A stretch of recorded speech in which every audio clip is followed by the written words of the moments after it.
Is jy reg om jouself oop te maak? Ek wil jou vra dat jy jouself sal oopmaak vir die rede dat jy gaan dalk vanmôre iets hoor wat jy nog nooit gehoor het nie. OK? En partykeer het ons 'n sekere manier hoe ons groot geword het.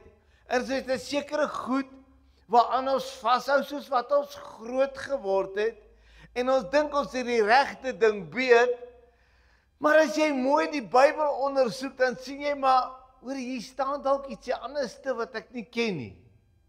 Maar as jy oop daarvoor om vanmôre iets wonderlik te leer. OK. Nou as jy oop is daarvoor, dan gaan ons vanmôre praat oor die oordeele. Hoe werk die oordeele? OK? Hoe gaan dit werk? Wie wil weet van die oordeele? Hoe gaan dit eendag werk? Ek jy hande sien. Ja, hoe werk die oordeele? Ons lees van verskillende, ons lees van die regterstoel van Christus. Ons lees van die wit troon oordeelsdag. Ons lees van dat in Hebreërs staan daar elkeen moet eenmaal sterf en dan kom die oordeel. So, hoe kom hierdie goed dan nou by mekaar? OK. Nou hoe dit by mekaar kom is, ons gaan eers begin by Romeine 8 vers 1 is ons wegtrek vers, ons beginpunt waar ons begin. Romeine 8 vers 1, wie ken hierdie vers? Daar is dis geen veroordeling vir die wat in Christus is nie. Is julle hier? Is julle wakker? OK, maar wat van my sondes en wat van dit en wat van die? Ons gaan nou daarby uitkom. Kan ek nou maak wat ek wil? Nee, dis nie waaroor dit gaan nie. Maar hoe werk dit dan nou? Want hier staan dan nou, daar is geen veroordeling vir die wat in Christus is nie. En weet jy wat, ek het gaan kyk vir jou presies vir jou uit te lê, wat is die teologiese betekenis op die volgende bladsy? Wat is die teologiese betekenis? En hierdie teologiese betekenis ruk jou so 'n bietjie en dink, maar kan dit wees? Kan dit wees? Kan dit waar wees dat dit eintlik beteken daar is geen beskuldiging teen die gelowiges nie? Kan dit wees? Kan dit wees dat dit waar is dat hy sê geen straf vir die sonde nie? Kan dit waar wees? Hoe werk dit dan nou? OK, want ek lees vir jou presies wat die teologiese korrekte betekenis is. En jy kan hierdie goed wat ek vir jou bring, kan jy gaan toets teen die teologiese strome en alles. Ek het dit gedoen om seker te maak vanmôre. OK? Nou ja, geen straf vir die sonde nie, dan dink ek, nee, maar dit kan mos nie wees nie. Hoe kan dit nou wees? Dan kan ek bedoel wat ek wil. Dis nie wat hy sê nie. En dan staan daar die laaste een, in Christus is ons volkome vry. Waarop dit neerkom is omdat hy reeds vir ons gestraf is.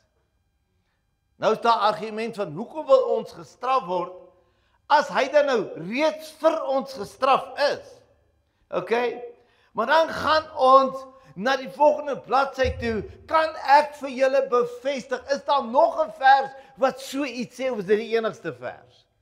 Hier's nog 'n vers wat Jesus dit self sê, Jesus praat dit self, hy bevestig dit. Hy sê voorwaar, ek sê vir julle, wie my woorde hoor en hom glo wat my gestuur het die ewige lewe, kan julle daar saam met my lees, en kom nie in die oordeel nie. Wow! Wow! Jo! Dan gaan hy verder sê, maar het oorgegaan uit die dood in die lewe. Jo! Weet die eerste keer wat jy hierdie vers besef? Steek op jou hande. Eerste keer wat jy besef, Jesus sê dit. Hoor wat sê Jesus, hoor wat sê hy, hoor wat sê Jesus, Jesus sê dit self, en daar in Johannes 5 vers 24, hy sê, het die ewige lewe, en kom nie in die oordeel nie, luister, dis nie ek wat dit sê nie, dis uit jou Bybel, maak jou Bybel oop, gaan kyk, neem die goed af, en gaan toets my, en as ek verkeerd is, kom, besef vir my ek's verkeerd. Okay, neem dit af met jou kamera, en gaan of skryf dit neer, doen dit, maar hierdie vers is so belangrik. Hy sê, het die ewige lewe en kom nie in die oordeel nie. Nou, hoe kan dit wees? Want ons lees van 'n regterstoel en ons lees van 'n wit troon oordeelsdag, ons lees van die oordeelsdag en ons lees van elke een wat sterwe en dan die oordeel. Hoe gemaak dan nou? Hoe werk hierdie goeters? Okay, is julle nog okay? Is julle nog okay? Ek weet nie wie jy dalk hoor wat jy dalk nie wil hoor vanmôre nie, maar verdra my maar, hoor. Okay. Okay, dan gaan ons na die volgende blad toe. Dan kyk ons na die regterstoel van Christus.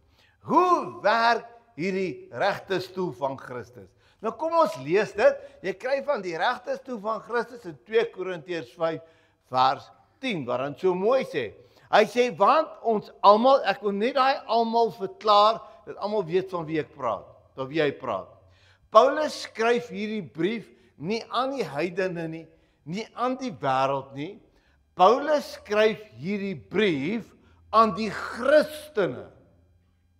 Okay? Hy skryf hierdie brief aan die Christene vir die Christene. Soos hy praat van ons almal, dan praat hy nie van die hele mensdom nie. As hy hier praat van ons almal, ons Christene, ons almal, al ons Christene. Is julle saam met my? Kan julle dit vat wat ek vir julle sê? Jy kan maar gaan kyk, hierdie brief is nie vir die Christene geskryf, vir die gemeentes geskryf en so aan. So dis vir hulle bedoel en vir die Christene as hy sê, ons almal met ander woorde, al ons Christene moet voor die regterstoel van Christus verskyn, sodat elkeen kan ontvang wat hy deur die liggaam verrig het, volgens wat hy gedoen het, of dit goed of kwaad is. Nou dink jy dadelik as jy regterstoel lees en jy lees van goed en kwaad nou, maar wat van die wat ons nou gelees het, daar's nou geen veroordeling nie.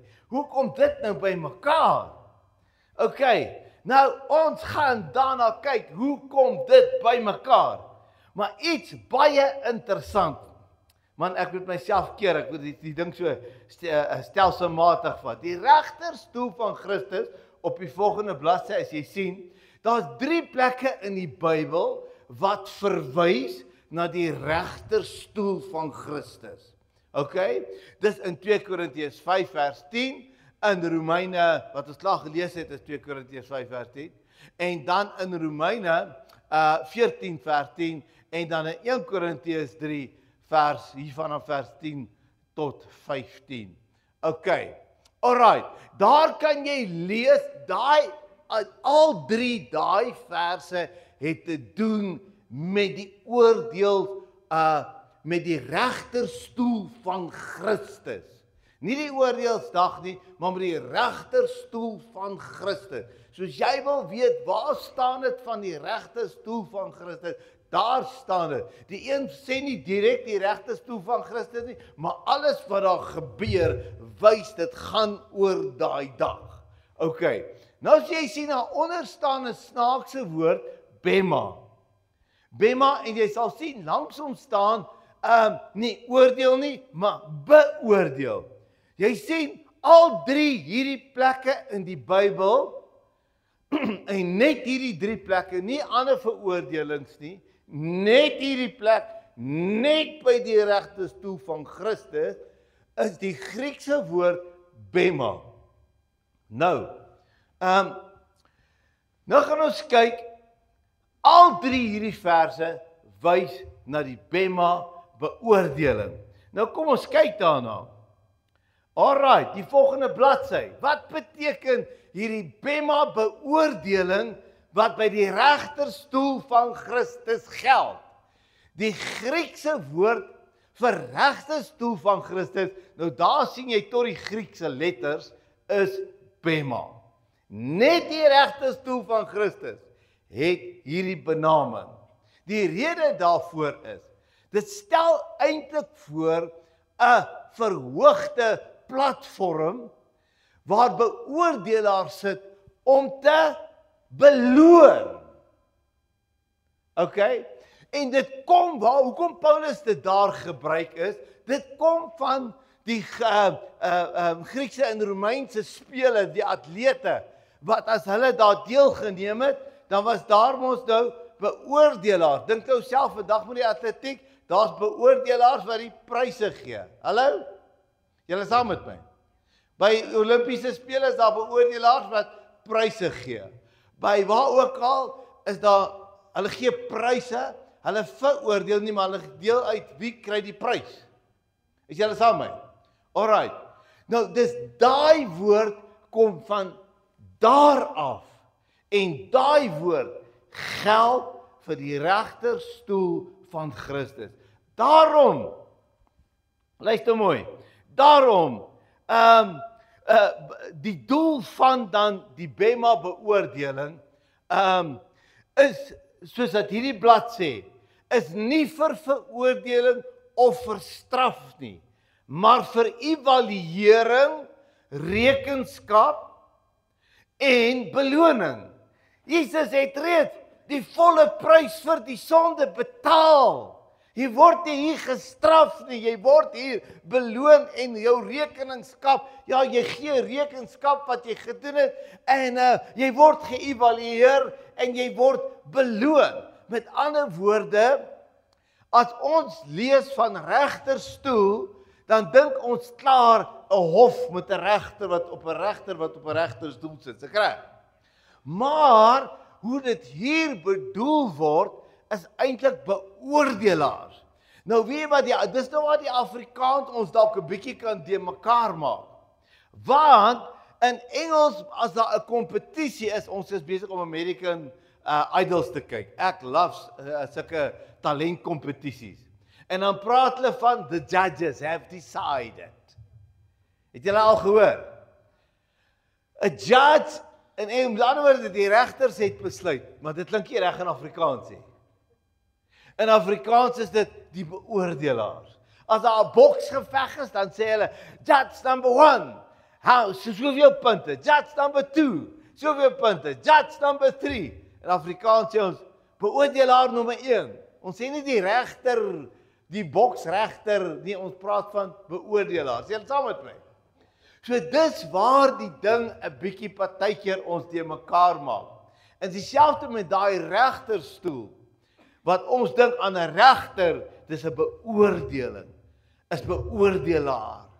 Dis nie 'n regter wat straf en wat veroordeel nie. Is julle saam met my?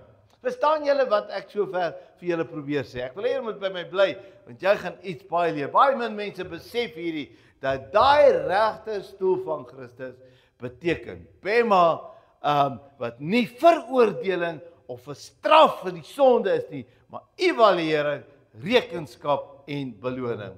OK, dan gaan ons na die volgende toe. Dieselfde hoofstuk, die volgende vers, wat dan sê, of nee, ons lees askies, die volgende vers nie, Korintiërs 1 vers 3 vers 11, en ons begin daar, dan nou ook verder te gaan van hierdie regterstoel. En dan sê hy die volgende, hy sê, dan gaan hy aan, as hy sê, want wie kan 'n ander fondament bou? Luister mooi, wie kan 'n ander fondament lê, as wat daar gelê is? Alright, jy kan nie 'n ander fondament lê nie. Dit is Jesus Christus is die fondament. Okay? Jesus Christus is die fondament. En dan begin ons dat ons net verstaan dat wanneer jy jou hart vir die Here gee, dan kom jy op die fondament van Jesus Christus. Nou sien julle, daar's 'n huisie wat op 'n fondament, 'n rots, 'n fondament gebou het. Jy bou jou huis op die rots, jy bou jou huis op die fondament en jy bou op Jesus Christus. Julle saam met my. Nou, 1 Korintiërs 3:13 sê dit so mooi. Hy sê, daar's nie 'n ander fondament nie. Jesus is die fondament. Ons werke wat ons dan bou, na ons hart vir die Here gegee het, nadat ons op die fondament nou kry, en ons is nou op die fondament, nou bou ons op die fondament. Ons werke moet op Jesus Christus gebou wees. Werke sonder hom het geen ewigheidswaarde nie. Okay? So jy het nou die fondament, maar hoe gaan jy daar bou? Jy het nou Jesus Christus as fondament, maar hoe gaan jy nou daar bou? Nou dit is alles om vir julle te wys wat hoe gaan hierdie goed dan nou werk met die oordeel? Okay, dan gaan ons na die volgende verse toe, dieselfde hoofstuk, 1 Korintiërs 3 vanaf vers 12 af. Wat is die boumateriaal? Okay, wat is die, daar staan nou bo, boumateriaal. Hoe bou jy op hierdie fondament? En hy sê, as iemand op die fondament bou, dan sê dat waar daar die boumateriaal met goud, silwer, kosbare stene, hout, hooi, stopsels. Elke een se werk sal, luister mooi, sal aan die lig kom, want die dag sal dit aanwys, omdat dit deur die vuur openbaar gemaak word, en die vuur sal elke een se werk op die proef stel. Hoe danig is dit? Met ander woorde, daar's nou die boumateriaal, en dit waarmee jy bou op die fondament gaan getoets word. Is julle saam met my? Dis nou waarop dit neerkom. Dit gaan mos nou getoets word. Alright. Nou daar's die boumateriaal, weer op die volgende bladsy sien jy die boumateriaal mooi. Nou hoe werk hierdie boumateriaal? Ons het nou die fondament van Jesus. Hoe werk hierdie boumateriaal? En hoe gaan dit getoets word met die regte stoel van Christus? Okay.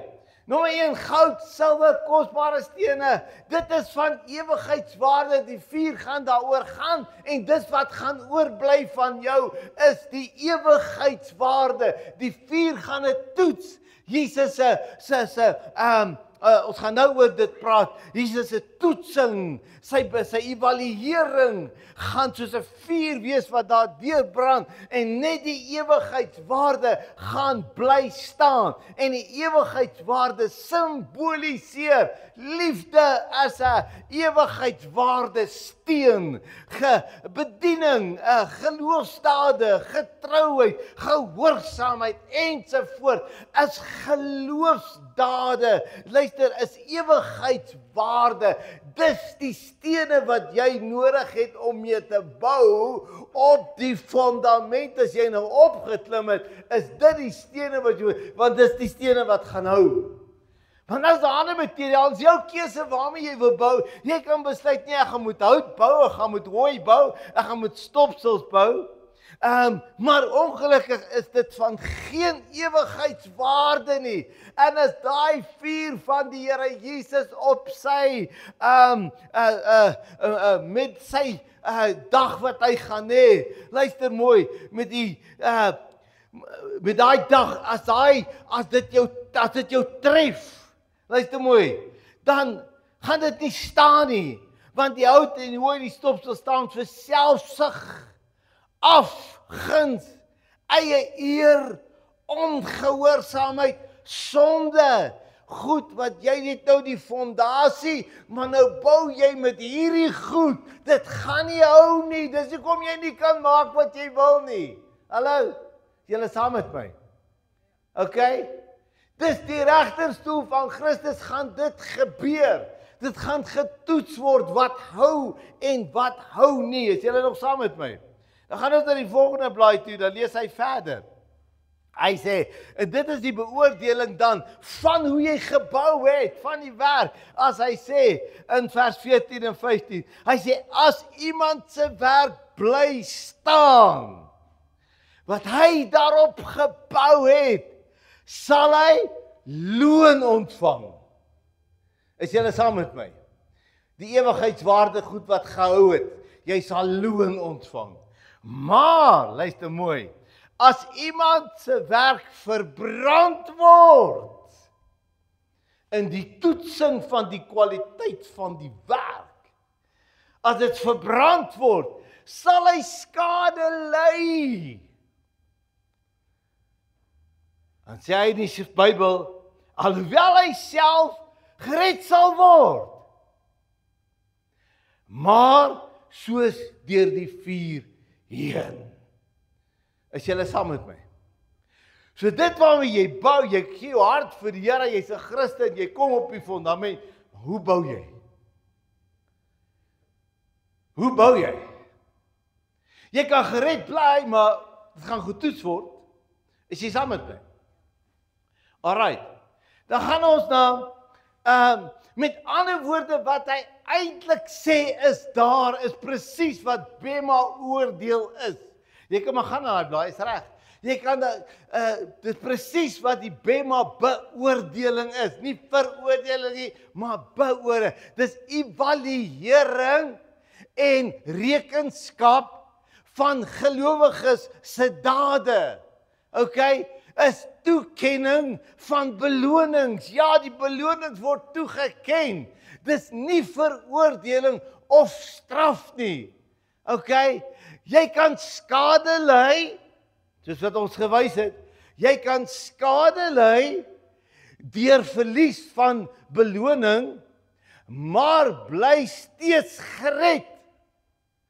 Maar soos deur die vuur heen, ek skryf daar gered, maar sonder beloning. Dit is nou soos iemand wat sy huis afbrand. Sy huis kom onder die vlamme en sy huis brand af. En hy hardloop uit die huis uit. En hy's so dankbaar. Hy het dit gemaak, hy's so bly. Hy uit die huis, die vlamme, hy's so bly hy het dit gemaak. Maar toe hy so terugkyk, het alles afgebrand. Hy's nie hel toe gestuur daarvoor nie, maar hy ly skade aan beloning. Is julle saam met my? Verstaan julle wat hy bedoel? So, bly hy's gered, nou sê ek gered, maar sonder beloning. Nou as jy weet wat die beloning is, jy wil nie gered wees sonder beloning. Jy gaan dit maak, maar sonder beloning. Okay. Nou moet jy verstaan, dit is so belangrik hierdie, dat jy hierdie besef en in jou hart sal vat. En so, dit is wat hy beoordeels, wat die regterstoel van Christus betref, gaan absoluut oor Bema oordeel. Daar's dit. Neem dit af, doen dit. Nie veroordeling van sonde nie. Maar jy gaan getoets word vir die loon of jy nie loon kry nie. Is jy saam met my? Alright. Okay. Nou, maar dan lees ons dan nou, gaan ons nou net gou vinnig kyk na die ander oordeel met die ander Griekse naam en dit is dan die groot wit troon oordeelsdag. Nou sien julle daar so 'n lekker vlam wat brand daar. Sien julle daai vlam wat daar brand? Okay. Dit is die groot wit troon oordeelsdag en jy lees van hierdie dag in Openbaring 20 vanaf vers 11. Ek gaan nou nie die verse almal lees nie vanweë die tyd, maar julle kan daai verse gaan lees. Nou hierdie vind eers plaas, hierdie wit troon oordeelsdag. Onthou, die regterstoel van Christus vind plaas wat ek glo na die wegraping. Okay? Maar verder, na die 7 jaar verdrukking, na 'n hele 1000 jaar vrederyk, vind hierdie eers plaas. En wat gebeur is die ongelowiges wat dan in die doderyk is, hulle moet dan veroordeel word.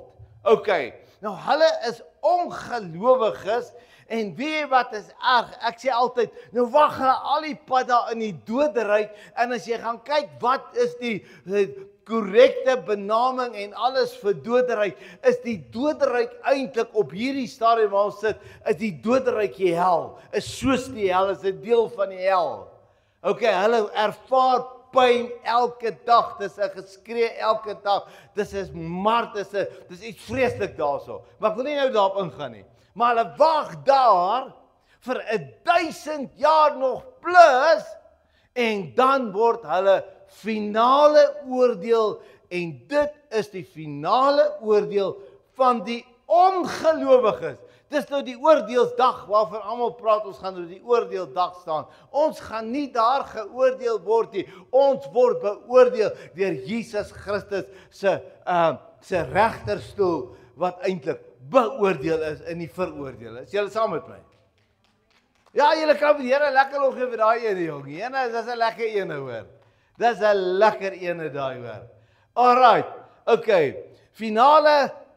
Finale oordeel vir die ongelowiges. Dit gaan oor straf dan vir die sonde. Hoekom word hulle gestraf vir die sonde?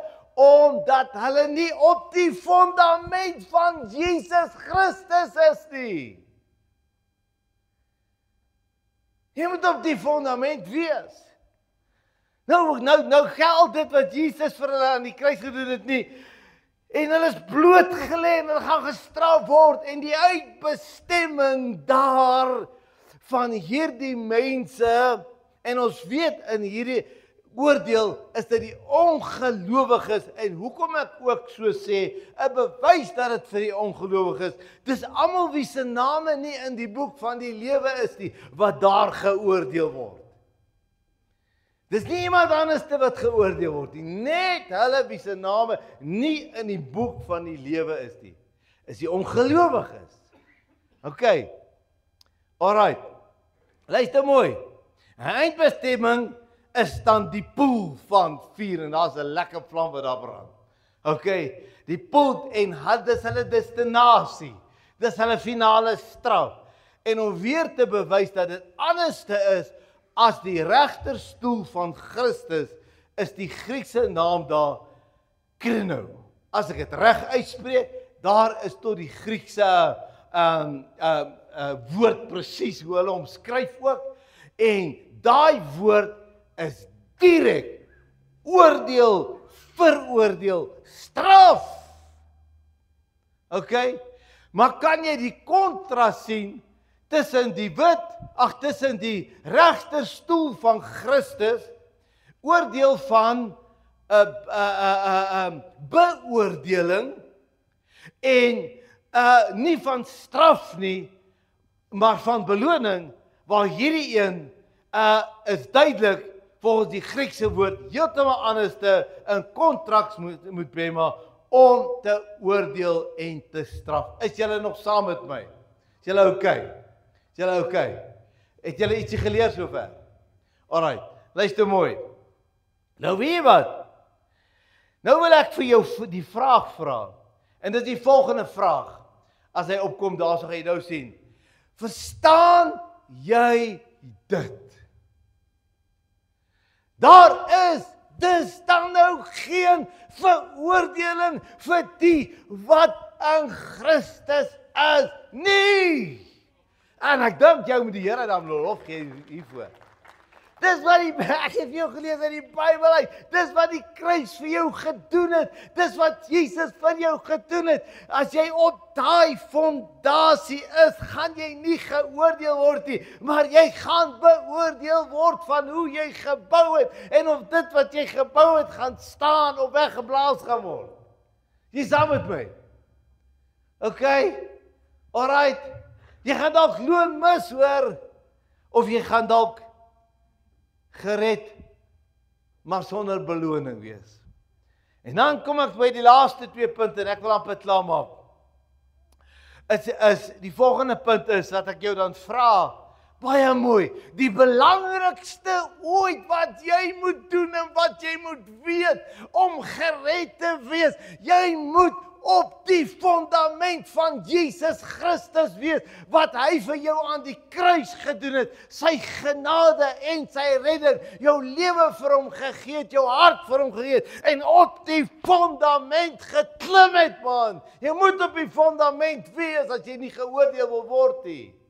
Nommer 1 is die belangrikste, en ek sal op my knie gaan vir jou vanmôre, en jou smeek, en vir jou sê, asseblief, wees op die fondament van Jesus. Dis die eerste belangrike ding, wat jy moet weet, as jy nie op die fondament van Jesus Christus is nie, gaan jy dit verseker nie maak nie, en wag die wit troon oordeelsdag, en wag die helse vlamme vir jou, en wag daai poel van vuur, saam met die demone en alles daarby, wag vir jou, maar kom op die fondament, man. Kan 'n mens so dom wees, om nie op die fondament van die Here te wil kom nie? Kan 'n mens so dom wil wees? Kan 'n mens nee sê vir Jesus? Ek raak te opgewonde. Luister mooi. Kan dit wees? Kan dit wees? Luister mooi. Die Here wil dit vir jou nie moeilik maak nie. Maar jy moet net vat dit wat hy vir jou doen.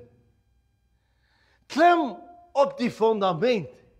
Gee jou lewe vir die Here. Dis die beginpunt. Dis klaar. Omdat ons vanmôre weer 'n keer doen.